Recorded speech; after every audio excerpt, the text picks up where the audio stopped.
And hello, movie lovers, and welcome to the show. With me tonight, I actually have my co-host Charlie. Say hello to everybody, Charlie. Hello. And tonight we are reviewing episode 5, Runaway of Dexter New Blood. So let me give a quick synopsis of what this one's about. Dexter's method of protecting his son from drugs unleashes his dark passenger in a very impulsive way. Meanwhile, Angela and Molly take a trip to New York City that leaves them wondering about a well-respected member of the community. So, with that being said, let's get on with the review. So, it starts off with Kurt and Chloe. Kurt wants Chloe to stay with him until she gets on her feet. He wants to do pay it forward, and that's what he mentions also to Harrison too. Though whenever Harrison's walking and he's hitchhiking and stuff like that, he goes, you have to pay it forward inside the diner when he's sitting in the diner with Harrison. But also too, Angela finds out that Matt has been staying at a five-star hotel in Manhattan, and Angela goes to New York to see if Matt is alive and if Kurt's story checks out. So the opening and everything, we finally have a little bit of that mystery that we've been wondering about. What's the deal with Kurt's son? What's the deal with Matt? We know Matt's dead. We know Dexter killed him, but why is there a paper trail? And exactly, LeBron James ashes all over the place. But what did you think about the opening part with Kurt and Chloe and all that other stuff? I mean, it just confirmed my prediction that Kurt is really the kidnapping of all these girls. He's like the killer of all these runaways. And once Chloe is in the house, you just know she's the next victim. From the last episode, when you saw her driving up that road, next victim. And like the way she's freaking, I was like, oh my God, I love it here. Like freaking out. And I was like, that, but she was the one that she was able to figure this stuff out. Like she was the only one so far that figured it out. And yeah, it was unfortunate. I was kind of rooting for her to, win, but you just know that was not going to happen. No. I was rooting for Chloe though. Chloe was a fighter. I have to give her that. Yeah. But also too, I like the fact that you have a girl who is so thankful that Kurt would do something so nice and so generous to help her. And that's why she's thrilled over it at first and stuff like that. But when she realizes what Kurt's doing, that's when her defenses start arising. But another thing I wrote down was this: Molly and Angela. Okay, Dexter still believes that Harrison is lying. Harrison explaining that he has the straight blade for a reason, living out on his own. Harrison doesn't trust Dexter. But Dexter's also questioning his son's motives and everything too, because he goes, "Hey, why do you have this blade? Why do you have this on you?" And Harrison's trying to explain to him, "I've been on my own for 17 years. For 17 years, I've been on my own, traveling, and I ran into some rough patches here and there with other people. So I'm using it for self-defense purposes only. I didn't stab." What was the kid's name that he didn't stab? Ethan. He didn't stab Ethan, and so he's using it for self-defense purposes supposedly. And so that tells me that either Harrison's lying or he's telling the truth, because he didn't lie about some of the other stuff that happened, but also too, Ethan's telling a completely different story about what happened, and Dexter's saying, well, that's not the story I heard from Ethan or anything. Because so who are you going to believe, your own son or me? And this goes back to the time when Harrison where he has to go ahead and retake the test again, and because Dexter didn't believe the fact that he cheated or not, and Harrison said, I didn't cheat. So it makes me wonder, did he use this knife for self-defense or didn't he, even though the blood splatter actually points to him stabbing stabbing Ethan? Yeah. But sorry, I was just looking up that the blade, about how he had to take care of himself and that. I was trying to look up again. This is all going back to Trinity Killer, and don't worry, we'll be getting to that.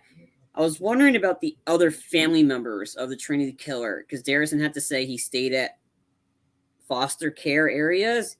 I was trying to see if he met up with any of the other family members, again, this is just the theory. If you met to be able to get that exact type of a weapon, because that weapon is very infamously known. The Trinity Killer used that weapon to slice the arteries and then let them drown in their own blood, in a sense. I was wondering if Harrison met up with somebody from that family, whoever's alive. Again, I don't know. This is just the theory. If someone gave him that blade, I don't see that happening. I think he just did some research over with the Trinity Killer and stuff like that. Especially whenever you have Molly, who winds up describing how Rita died, and I'm thinking maybe he got the idea from that in a sense. Maybe. Well, I was just saying just the knife in general. I wasn't talking about his theories for doing it. Just somebody gave him that weapon.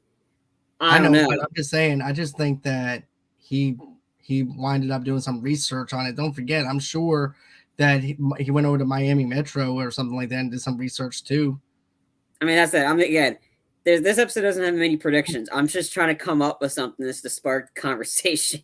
Right. I'm not saying it's true or not. I was just trying to see. It's plausible though, because how does he have that exact weapon? That I wasn't talking about his motives and the reason, like how he knew how to cut Ethan that way. I was just saying maybe how he got that weapon from somewhere, because he was living in foster cares or foster fanes all around the thing. He could have approached some guy that may not have mentioned, oh hi, I'm Arthur Mitchell's son-in-law. Like he's like, just somebody gave him the weapon. I don't know. I'm just speculating. Right. That's all I'm saying though. I'm just talking about the blade. I'm not talking about the incisions or anything like that. That's what I was talking about. I was just talking about the blade. I was talking about the incisions. I was just talking about the blade itself on where he got it. That's all. Yeah, I was too. Okay, so then of course this is when where Harrison winds up storming out, and then this is also too where Harrison winds up coming across the bullies that bullied Ethan. Did they come to the cabin? Yeah, they come to the cabin. They showed up at his house. Pick up Harrison. At first, I thought they were going to do something to Harrison. At first, to the point where I didn't really trust them. Yeah. Don't get me wrong, he saved their lives, but also too, he called them out on their BS though inside the auditorium. So I'm thinking to myself that maybe he might actually get whacked. There's some other scenarios that was going through my mind though too. Maybe Dexter might have to come in there and save Ethan from not Ethan, but save Harrison from something. But my mind was just going through different things, and even Harrison was actually going through the motions of that too. He was very hesitant at first. Then he looks at the cabin, and he looks back at them. He's like, you know what? Throw me a beer. So they give him a beer, and he goes over to the party. And I think. Oh, go ahead. Sorry. No. Go on.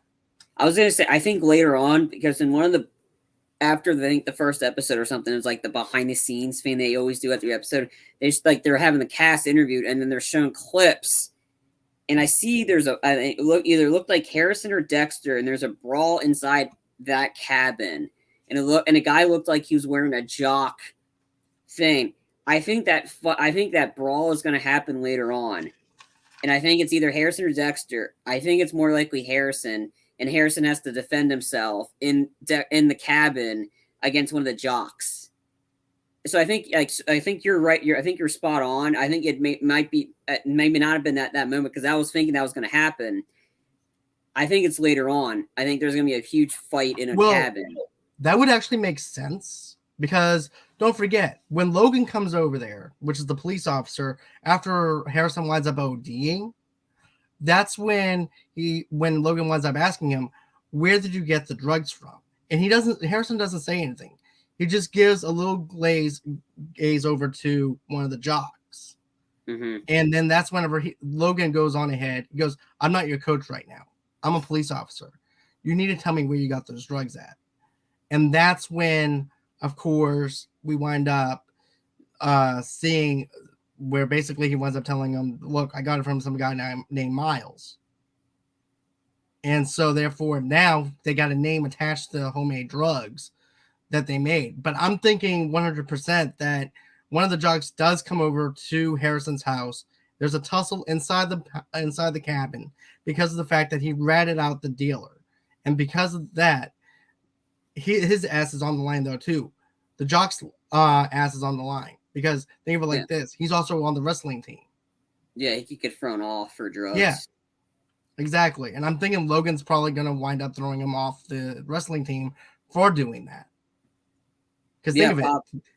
They're minors, so therefore they can't arrest a minor. So therefore there has to be other means to basically arrest somebody. So therefore they would have to go ahead and throw him off the wrestling team.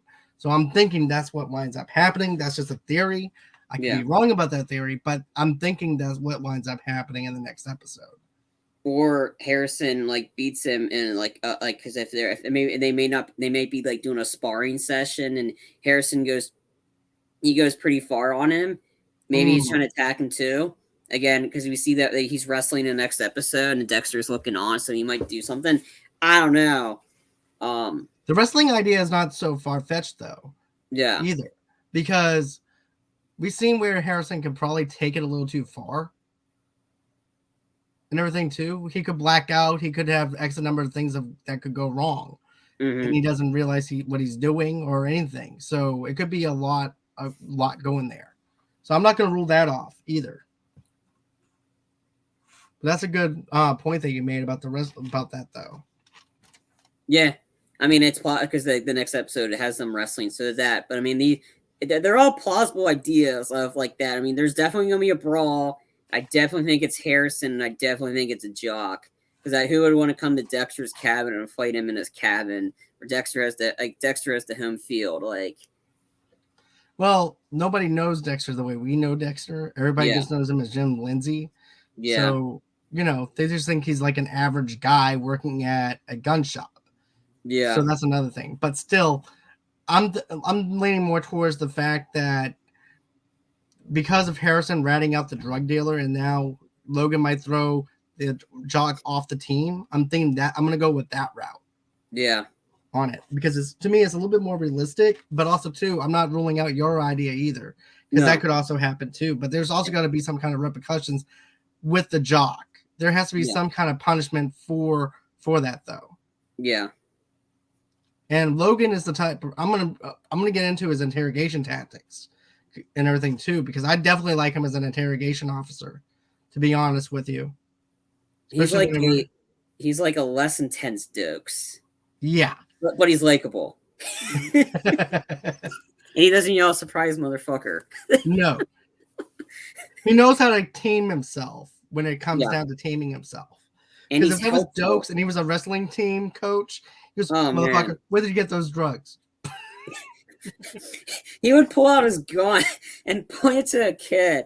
He'd Mike Lowry the situation on that one. But I mean, I like Logan, but then again, I don't like him because he keeps interfering right when Dexter's about to, do the job. We're gonna get to that in a minute because I just want to. I'm gonna talk about that. He's a cock blocker for Dexter killing. So after that winds up happening, Harrison's invited to the kill list party. He winds up partying. We mentioned that. Dexter's also in the bar drinking, and then that's when Kirk comes in. Oh yeah, that creepy and plays the song "Runaway." Now this is what I winded up calling Kirk, the Runaway killer. Yeah, which is actually fitting. And another thing, though, too, I want to mention this with Kurt. The song "Runaway" and everything is about a breakup song about the boyfriend sad because his girlfriend left him. So all we've been seeing all through this whole entire season is the chemistry with him losing his son. But what about the mother? There has to be a turning point for Kurt at some point to doing what he's doing. So I'm wondering if we're going to get an introduction into Kurt's background a little bit as to why he's doing this killing, and also, too, what happened to the wife? Because that's something I was wondering about, too. But also, too, that song "Runaway" can also be referred to the runaway girls that he's killing and kidnapping. Yeah. And it's basically foreshadowing of the fact, hey, look, I'm the killer. I've been killing these runaway girls. I'm playing the song in the bar. You guys are just not getting it. Mm-hmm. Because remember, each month or once a month, he comes inside the bar, dances with the bartender, and then that's it. And then he comes back again next time drunk the same way. So that's just a little theory of mine, but I'm thinking of the fact that that's his signature, is playing that song.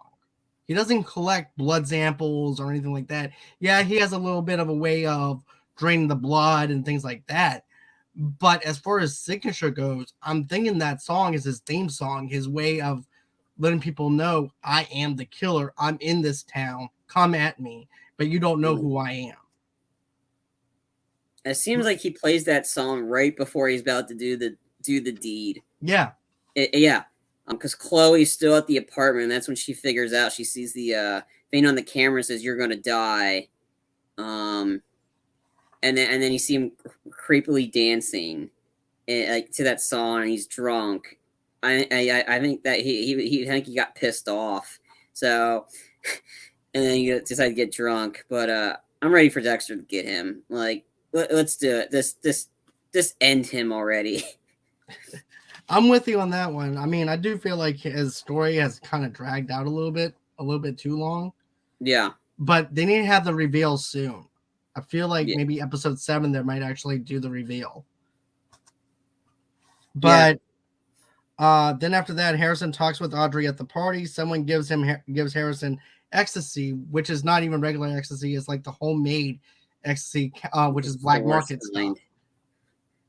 And then after that one is happening, then that's when, of course, that's when he winds up telling everybody, hey, look, my dad's not named Jim. Isn't Jim. I'm like, oh, crap. Is he really about to reveal the fact that his dad's name is Dexter to these people? Yeah. And I'm thinking to myself at the same time, I'm like, well, no one's going to really listen to him because it could be just Harrison. Right. But what do you think? I don't know. I think I saw that portion. I was kind of like, okay. But then Audrey kind of like is calming him down a little bit, and then getting into the other room, and then right when he ODs, I think that's when I think Audrey's really the only one, because she was the only one that was sober that whole party. She was the only one that kind of picked up on that, and that's what really bugged her, was the fact that Jim Lindsay is not his dad's name. And that's what gets Audrey spooked. So she's got the inner cop in her as well. And that's what she told Angela at the end of the episode too. And that's what gets Angela like, okay, you just confirmed my theory. I'm going my gut. Right. And also, well, we're going to get into when Angel shows up and all that stuff too. Surprise. There's a lot of meat in this episode, even though there's not much speculation. There's not much theories that we have, which I'm okay with. But I'm fine with just discussing the episode without theory sometimes, because sometimes we just need to have a good time just reviewing the episode rather than theorize sometimes. But then also too, before that happens, Harrison winds up going up to this one girl to carve an H in her ankle. Oh yeah, that was brutal. I was like, because he saved her life, and the girl asked him to do it. And then she does it, and then he gets bitched at for doing it. I was like, "What are you doing? You're asking a guy that's high on drugs to carve an H in your leg. How stupid are you? Like, literally, did you not think this was going to happen?" Like, I'm surprised she wasn't on Jackass, because that sounded like something that somebody did on the Jackass show. Hey, when you're high on ecstasy or salvia, can you carve an H in my leg? Oh no, I'm bleeding. What did you think was gonna happen? Right? It's like teenagers though. I know, and that's why they're like, and then if somebody asked them to do it in a horror movie, they're probably the first ones who probably did, because they don't follow the rules to survive a horror movie. She's probably one of the ones. Oh, she probably ones that was like, oh, okay, I'm gonna lose my virginity in a horror movie. Spoiler alert, you're gonna die, because that seems to be how this works. But I do like the fact that Audrey is the voice of reason and does call 911. Yeah. And then Logan comes out over there and winds up helping out with that situation. Because Harrison was almost a couple seconds away from dead. Actually dying. Yeah, he would have died. And matter of fact, that's what he tells Miles in the interrogation room, which we're going to get into in a minute. Yeah. Deb keeps blaming Dexter for Harrison's ODing. Oh, jeez. Yeah, that was annoying. Do you want to talk about that a little bit? Because to me, Deb hasn't really been the greatest motivation. Yeah, let's talk about that. I mean, I don't know. Deb's very hit and miss for me this season. Like the first time you hear she's like, "You're a fucking moron!" Like she's dropping the F-bomb right off the bat. I'm like, okay, Deb, yeah. I mean, I think the favorite episode I liked her in was her in a sense helping Dexter trying to hide the body or get rid of the body with the wood chipper. That I like Deb. These last two ones, she's trying. Well, I did like her when on Harrison talking about how great Aunt Deb was. She did curse a lot, and then her she was getting a humble brag moment right there, a dead brag moment. But but most of the time she's just been not helpful. She's been hurtful. Yeah, she's been mostly just basically just being a total witch towards Dexter the whole entire time and everything. But although she does make some good points here and there with certain things, but other than that, though, she's not the voice of reason like Harry is. Yeah. But that just goes to show you how much she hates her brother for drowning her, putting her in the ocean, and then also too Dexter being responsible for her death and the guilt and shame that Dexter has.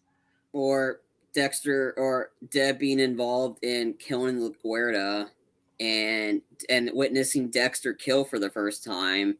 Like her character just went downhill as soon as she found out that Dexter's a serial killer and how he got away with all that stuff. Like, I think she's just gone downhill, and she's always resented Dexter for stealing her dad away from her, because Harry would always do stuff with Dexter, would always do stuff with him, not so much with Deb.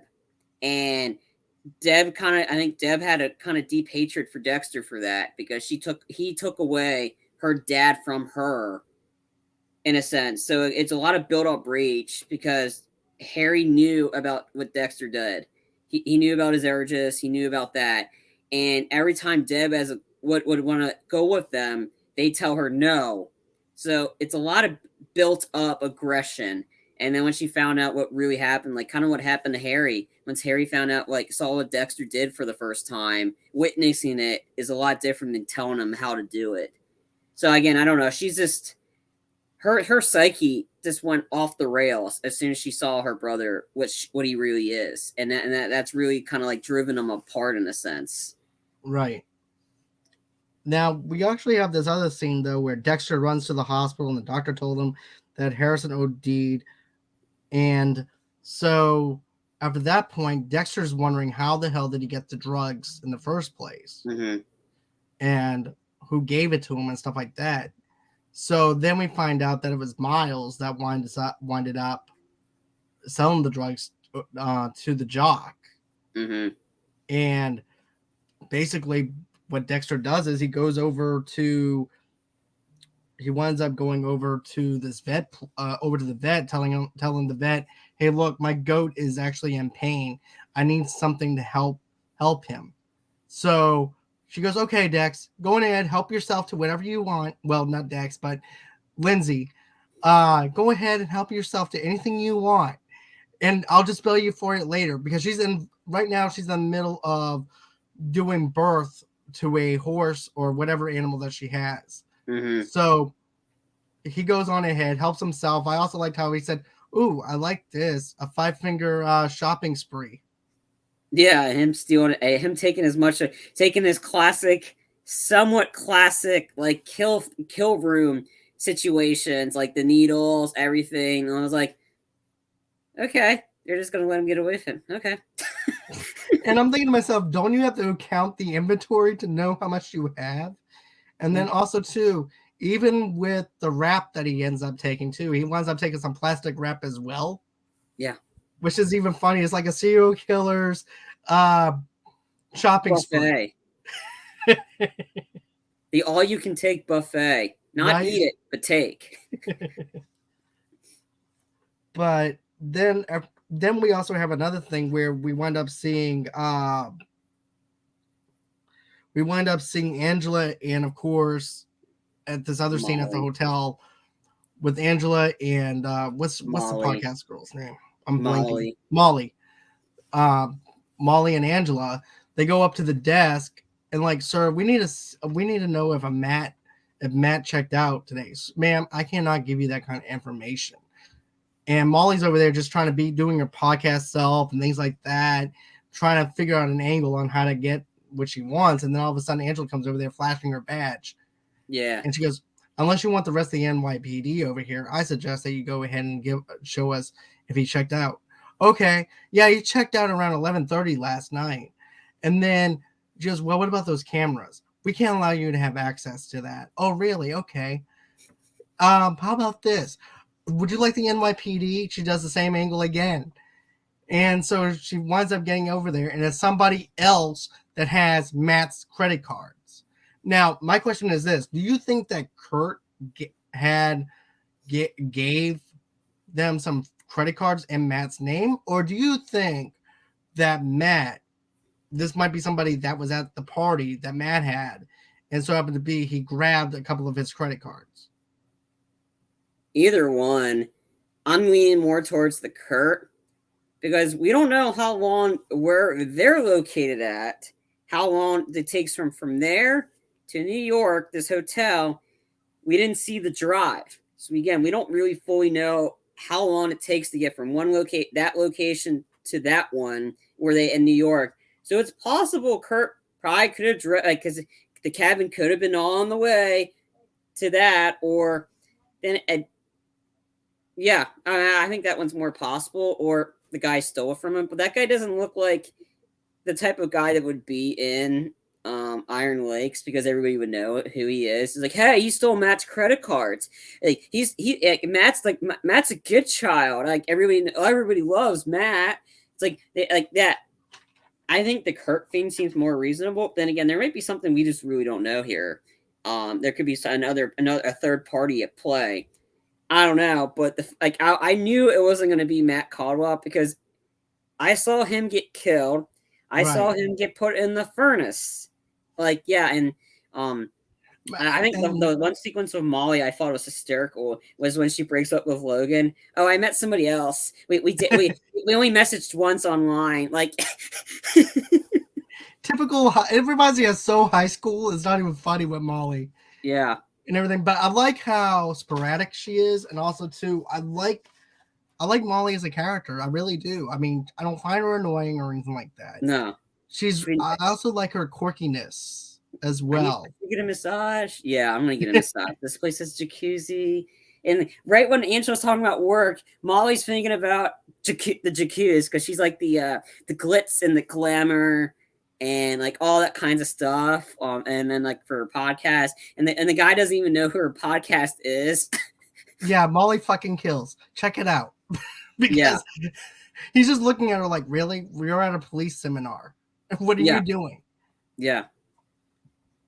Then of course, Dexter. After that, it cuts over to Dexter, and he winds up finding Miles at the bar.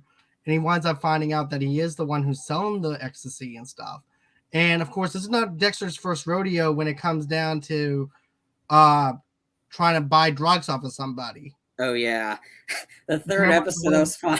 It's like, hey, he gets the 2 Oreos, and he looks at him. He's like, "Hey, is Freebo there?" It's like he's just acting like, "Is Freebo there? I could use some drugs. I need to get him from Freebo." And he's like licking the icing like they're drugs. Like, and he's acting like he's spun, like he really spun out of control on drugs, which is funny. With this one, he's just acting casually for ecstasy. Yeah. Hey, got anything blue? Yeah, come in the back and everything, and I'll hook you up. So they go in the back, and then that's whenever he takes out the syringe, where Dexter takes out the syringe, and then he sticks him with it. But I don't think he injects anything with him. Otherwise, he wouldn't have been conscious during the interrogation. So he doesn't even actually fully use the syringe like he wanted to. Because the cops showed up. Right. Logan shows up. Dexter winds up punching Miles. Miles goes down because Dexter doesn't want to blow his cover that he was trying to kill him. So he looks like a father who's actually just frustrated because this douchebag sold drugs to his son. Yeah. So Logan winds up telling him, hey, Dex, you need to go in and chill out. Look, you have to go to the police station and fill out some paperwork and everything and follow behind me. So they do that. He's inside the police station. And I just have to laugh because it's just small town police stations. The doors are open. Yeah. It's like an open door policy. You get to hear everything that's going on in the interrogation room.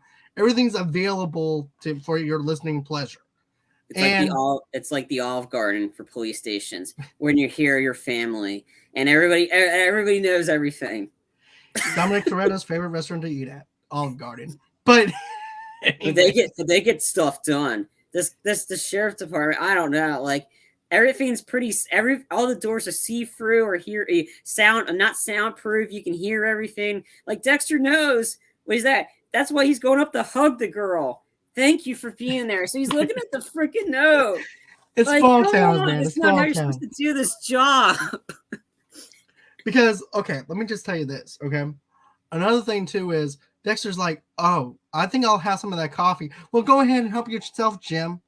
So he goes over there, and nobody even notices that he switches from being out in the front to being where the interrogation room, and there's happens to be a seat right across from the interrogation room.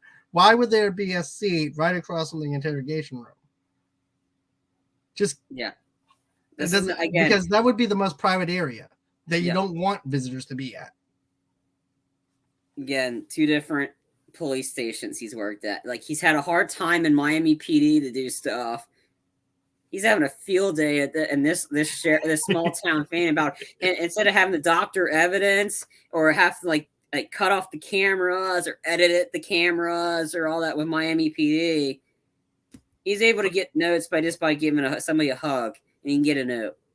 Right, and also too, in order for them to do blood splatter analysis or anything like that, they have to get someone from the outside or outside of the town, maybe 20 minutes away, which is very, to be honest with you, that's actually very realistic in a sense, because I live in a small town, so I know that they would have to probably get someone outside of our little small town police department to do something like that, probably. Yeah. As a matter of fact, I remember when there was like a bomb threat over at the used car place or whatever, somebody found a hand grenade inside a car. So they actually had to call the bomb squad. The bomb squad is actually about 45 minutes away. Mm. So I'm like, okay, so by the time you get here, the bomb might go off. If it's actually what it's supposed to be. But that's the realistic of it, of that small town atmosphere, is the fact that everything is not conveniently located into your police station like Miami PD or anything. Mm-hmm. So that is very relatable. Then of course, I like how Logan's interrogating Miles. He goes, look, we almost had 17 people OD. If it was for me, that would have been number 17. We're now only at 16 because I happened to be there. Who is selling this stuff? He goes, man, I don't have to talk to you. I need a lawyer. And then I like how even Dexter's afraid of how far Logan is at interrogation. Because remember his inside thoughts? He goes, damn, even I have to be scared of afraid of Logan. I mean, Dexter has to, because Logan was trying to give him parenting and advice, and Dexter wasn't taking it. Like, I would have listened to Logan in a sense for parenting, and so Logan's a pretty good cop. That means something's going to happen to him. Right. And then after that winds up happening, they find out that there is another person that was involved with making the drugs, which happens to be Jasper. So Logan writes down the address for where Jasper lives. And here's the thing. At first, Dexter can't really see it because it's actually out of his eyeside view. So he goes on ahead, hugs the secretary, who happens to be in a wheelchair, and hugs her. Because it's going to be okay. It's going to be okay, Jim. It's going to be okay. Your son's going to be fine. I know. Thank you for the support. And he looks at the note, knows the address, goes over, to Jasper's house. Yeah. And It's this weird. Sorry, I want to go on the secretary because you see her in a bar when they're celebrating. She's dancing. She's got 2 legs. I'm pretty sure I saw the same person. Are you sure? I'm sure. I'm pretty sure I saw her. I think that might just be a rolling chair. I don't know. It's a chair. Like, I don't know. I don't know. I don't know. I was like, I saw her sitting down. When you see her at the bar, like when she's hanging out with all the other sheriffs and stuff, when Dexter shows up with Angela and stuff, I think I saw the same person. I could be wrong, but I saw her with legs walking just normally. Maybe she fell. I don't know. I don't know. I have to look at the chair again. I don't know. I was like, I just had to mention that because I was like, was that a major gaffe or something? I don't know. Am I missed something? Or we're not supposed to focus on that? Focus on Dexter again. These are the little things. Like, I don't know. I thought I saw her up and moving just fine in the first episode. I don't know. I just had to mention that. I need to go back and rewatch that. Coming soon, we're gonna find out if the secretary is actually able to move her legs or not. Coming up in the next episode. Because now I don't know. It's got me I could curious. be wrong, but I think I saw the same person like dancing and having a good time at the bar. I don't know. It's got me curious though. So anyways, and then after that it cuts over to Audrey and Molly again at the police station, like you mentioned before, with the we're not gonna cover that part anymore, part about the massage and stuff like that. Then Angel just happens to be in town for the seminar. I know. I was like, what? I liked him. I liked him. I liked seeing Angel back in there. Angel Batista. It was nice seeing him back, and especially the behind the scenes when they interviewed him. Clyde called me up. Clyde Phillips. He called me up and he asked me, "Yeah, you want to return?" So right before he finished his sentence, Clyde Batista says, "Just tell me when and where." Or the guy that plays him, he goes, "When and where?" Because he wanted to be back. So, and that one was like, I did not expect that. And I was pleasantly surprised. I hate him because he kind of threw Dexter on the bus. But we'll get into that in a sec. But it was nice seeing him back. It was nice seeing Angel back, and he's going into the whole entire thing of connecting the dots when it comes down to finding out who's the serial killer, who's not a serial killer, going into the whole analogy of the Bay Harbor Butcher, the Trinity Killer, and trying to look at different angles from a police perspective on how to do something. And I like that. I liked having a little bit of callbacks from like the early days of Dexter. Yeah, like we already covered the Bay Harbor Butcher in our season 2 review. We will do the Trinity Killer in season 4. We'll get to that one, and I think I'm excited to get to that because I've seen most of that season, and I know what happens in that season because it's also the best season before the show goes off the rails, in terms of quality. But so it's nice seeing those callbacks to that. But I love the mention about like when he's helping Angela out a little bit about like trying to piece together the clues, and he says, "Go with your gut instinct," and that's when he goes to the callback and he goes, "We had a cop, Deborah Morgan. She's like she was able to nail the guy by sticking to her gut," and then Angela was like, "Well, man, I wish I could have her." He goes, "She's dead." And then that's when he goes over the family history of Dexter. He winds up. Yeah, this is what he winds up saying though to her. He looks at, and also too, I want to say this: Angel has not lost his spunk to pick up on chicks. Oh yeah, because he tries hitting on Angela.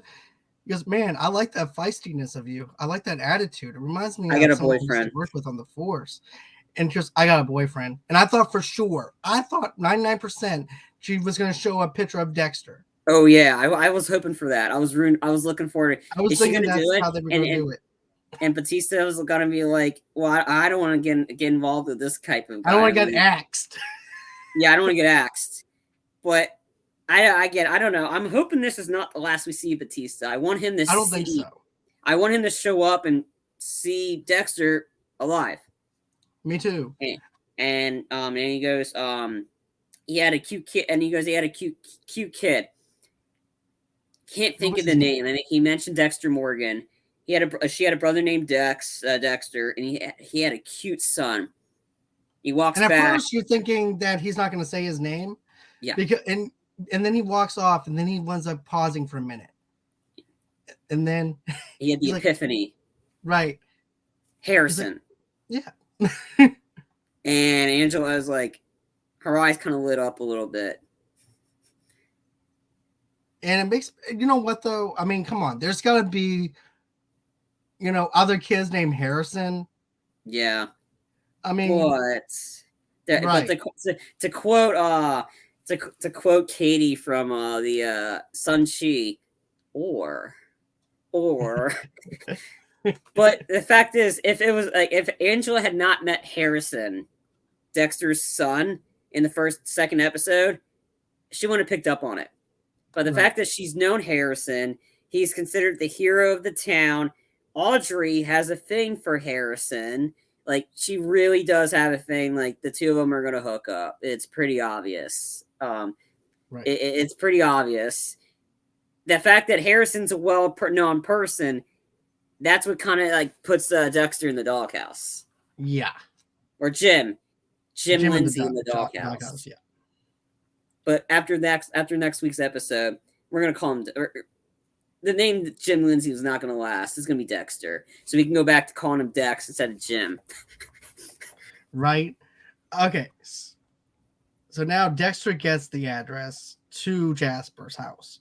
He's going now. This reminds me of old school Dexter from Miami, where he's slowly going into the house, looking around, seeing where Jasper's at. And also, too, I like how he said, "Oh, I have to kill him for this wallpaper." Oh, yeah.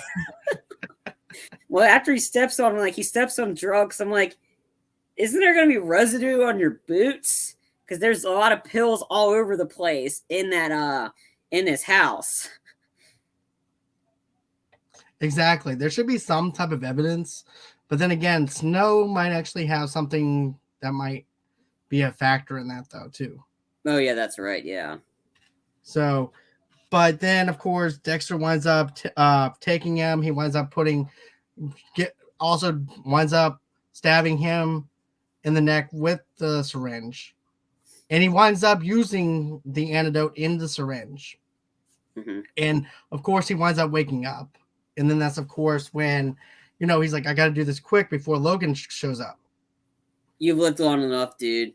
Like, I mean, he said, dude. I think he said, dude. And right when he's about to, end it, damn Logan, the killer block.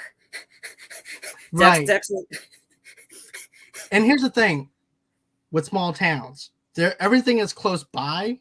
Mm-hmm. So therefore, they don't have a lot of time to, like in Miami, you have probably a good 20 minutes or so before, or 30 minutes or more, depending on traffic or whatever, to probably do what you have to do and then get out. Mm-hmm. With small towns, 15, 20 minutes tops. You don't have time to go ahead and show him the pictures of everybody he killed. He has no choice but to do them right away. Because then all of a sudden Logan shows up. He's like, shit. Like, fuck. Like, so he stabs the knife, looking like he stabbed the guy, and he just put it on the table, and he's trying to think on his feet. Okay, I've done this before. I'm gonna make the guy OD. And that's how he winds up OD. He makes the guy OD on his own medicine, on his own pills, and also puts him in the gaming chair. So when they turn him around, he's dead. Then after that, it goes into another with Kirk and Chloe again. This time, Chloe's thinking that he wants sex from her. Yeah. So she takes off her shirt. She takes off her bra. She goes, "Is this what you want? Come and get it if this is what you want."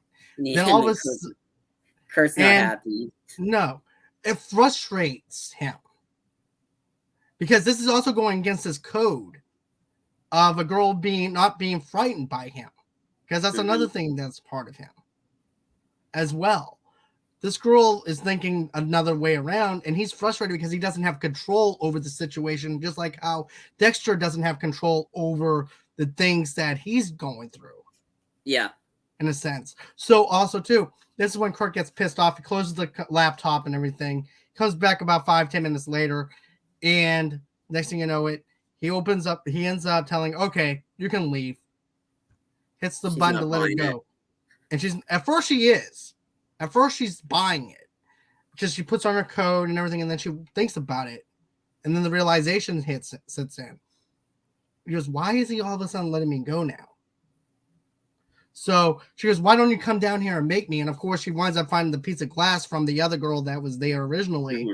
Kurt comes down, and then that's when she winds up grazing him and everything. Oh, yeah, on the face, yeah. In the face. That pisses him off even more. He drags her back up the stairs and tells her to run. And of course, Chloe doesn't. She's not backing down. She's a fighter. I was rooting for her. I know. I was like, I was rooting for her too, but I just knew she was not going to survive that one. And right, that was brutal. That was brutal, right in the eye, and that pissed Kurt off too, because she's like, "Damn it! I didn't want this to go this way. You ruined everything." And he shoots her again. It's not like it's going to stop. Like, you shot her twice. Not like you're going to be able to cover this one up. No. So basically, I think he has to drain her just like he does everybody else, but it's going to be a different type of way of how he gets rid of the bodies, probably. Yeah. But the way she acted went against his code. Whatever his code is, it went against his code. Mm-hmm. Because I think he wanted the girls to be afraid. Yeah. He wanted them to run for their lives. She was the one who actually stood up to Kurt versus all the other girls. And to be honest with you, this theme kind of reminds me of Kiss the Girls with Morgan Freeman. Oh yeah. Trying to think of the guy's name. I think it's Alex Cross, I believe. Alex Cross. Yeah. Not that horrible Tyler Perry movie. That was shit. The Morgan Freeman one is a whole lot better. But, yeah, much better. Then of course, that's after that winds up happening. Deb wants Dexter to go home and be a good father and not do this off of revenge, because it seems like he's doing this for revenge and not for the code. He says, "I'm doing it for my urges." That's literally what he told Deb, or imaginary Deb. I thought the dinner sequence with Kurt and Harrison was interesting, because I really thought, is he going to take Harrison? Me too. Then I realized it doesn't fit the code. It doesn't fit. He always goes for girls, teenage girls, when they're on their runaways, because he doesn't like them messing up his works. Doesn't like them staying in his businesses.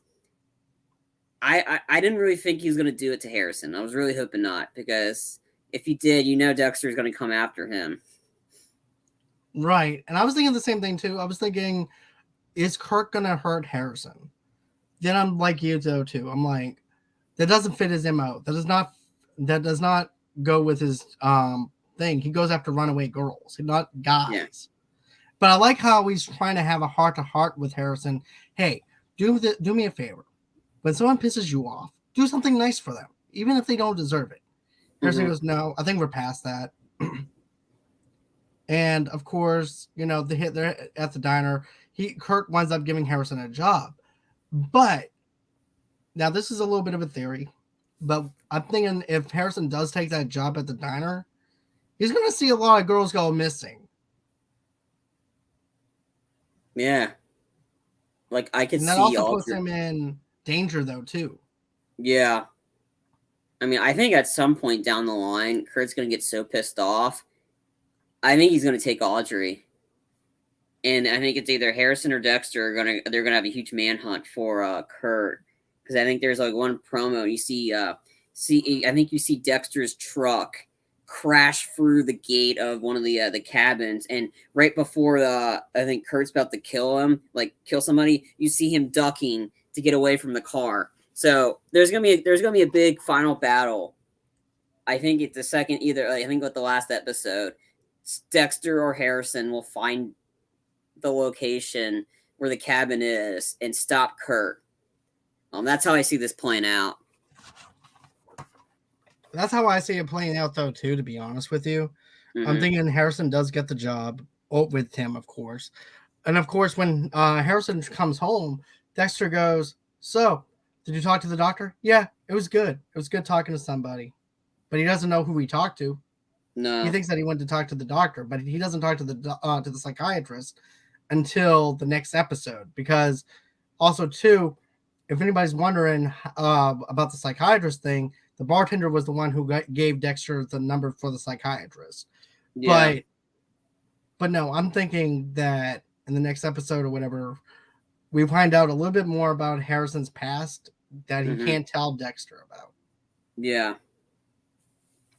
But that's it for as far as this episode goes, as far as this review goes. But I'm aiming more towards the fact that the tussle is going to be between the jock and also Harrison. As far as that prediction goes, I'm thinking Harrison's going to take the job at the diner, and then he's going to see a lot of missing girls go missing. It may not be Audrey right away. I'm thinking that there's going to be another runaway that happens to come in, and then Kurt winds up talking to her into working at the diner, but he never. And then of course Harrison never sees the girl working at the diner. Yeah. So that's just a little. It's all building to a final climax, right? And I'm thinking that we're going to see Batista again. I really do. I think we're going to see Angel come back. It would be funny as Masuka shows up. I was thinking the same thing, man. I was actually thinking, he's into that kinky stuff. I was surprised there's not a kinky sex convention down in New York, and then you see Masuka as the moderator speaker for that. But one other thing, though, I want to mention is this: at the very end of the last season, right? We see Dexter. He winds up killing the serial killer. Walks out of the interrogation room. Angel and Joey both know that Dexter killed him, but they turn a blind eye, acting like he did it for self-defense. It was self-defense. Because remember, Angel and Joey were even thinking about killing the guy themselves. Yeah. So basically, they do he kills Dexter, winds up killing him in self-defense. But it also makes me wonder, how can he get away with this? Because it's illegal to fake your own death. What's the excuse that he's gonna use when Angela says, "What are you running from?" Yeah, he could say maybe his past. I think that's probably gonna be his answer. I mean, that's I know it is, but again, I don't know. I mean, but is his past that bad enough to want to fake his own death? He's probably gonna say, "My sister died. I had nobody." He could say that. I mean, I think because his sister was everything, and I think I wouldn't be surprised if he mentions Rita. I wouldn't be surprised in that. Like, again, I don't know that there's stuff in his past. Like, he killed his sister because his sister was in a coma. She was brain dead from no reason. Absolutely no reason she was brain dead. No reason why they wrote that in the script. That was stupid. So I could say that, and I think he just didn't want to. I don't think he wanted to raise his son in that environment where everybody's looking for him. Again, I don't know. Like, yeah, I'm just speculating. Like, I mean, we'll find out. Right. So, anyways, that does it for our Dexter After Show episode 5 review of Runaway. And thanks again, Charlie. I do appreciate you reviewing this. To be honest with you, I always look forward to Mondays because I like talking about Dexter and has a new freshness about just reviewing this show. It's new. It's not old. We're not doing the old episodes, even though I really look forward to doing season 4. The other seasons after that, not so much. But I mean, we started this a year ago, like talking about Dexter. We started this almost about a year ago. So I think it's only fitting that we're talking about the new Dexter exactly 1 year later. And to have our second episode of this series over 1.2K, like 1.2K views, not too bad. No. That's definitely a pat on our backs. One single episode. And it's higher than all the other Dexter ones we've done. Right. But anyways, guys, we do appreciate the love and support that you showed towards us at Movie Lovers Unite. So anyways, if you guys want to go on and follow us underneath Facebook at Movie Lovers TV Lovers Unite over there, underneath the same brand name on Instagram and on Pinterest as well. You guys can go on ahead, get an audio-only podcast episode wherever you guys get your major podcasts from. Also, too, go on ahead, rate us on Good Pods. Good Pods is a great place if you guys want to go ahead and rate us over there. Tell us what you think about each episode. Give us a 5-star review if you choose to do so. Also, too, donate to our page. How do you do that? You just go over to Good Pods. You just go over to GoFundMe.com/Movie Lovers Podcast and donate $5 to $10 over that way. So, but here's the thing: you don't have to do that if you don't want to. We understand that Christmas is upon us.